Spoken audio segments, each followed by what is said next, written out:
they used to grow crops to supply the people of Machu Picchu. And the next morning we got up, we toured a little bit, and then they all left to go to Veraconcha, which anyway, I'm saying it wrong.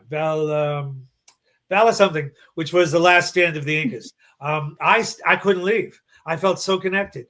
I went back and I walked around myself, and then I sat a little fire by the cave I was staying in, and then in the middle of the night I woke up and I went back down to Machu Picchu in the dark and started dancing. I can sort of move my body and make it believe it's dancing, but I'm not a good dancer.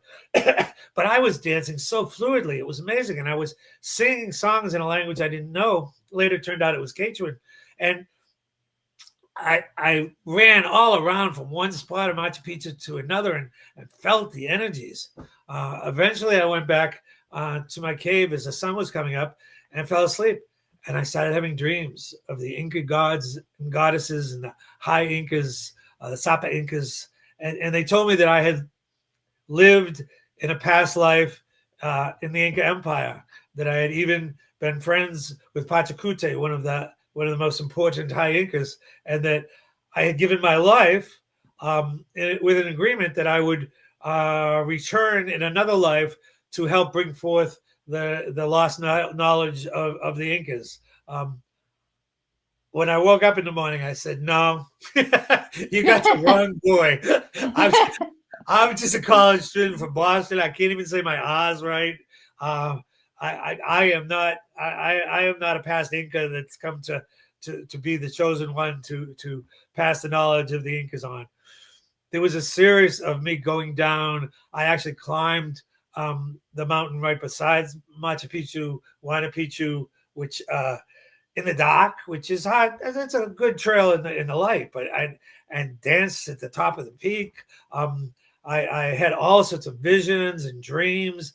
Eventually, they threatened that they were going to. I wouldn't believe them, but they threatened they were going to kill everybody I loved, torture and kill everybody I loved if I didn't go along with them. So the last morning I woke up there, I stood out, looked over the Andes Mountains, and I said, "Okay, you win. We'll make a deal." Well, let me warn all your listeners: don't make deals with gods and goddesses. But we did. We made a deal. They've affected my life ever since. I said I would go back to Boston if they let me graduate college, and then I would do whatever I could to help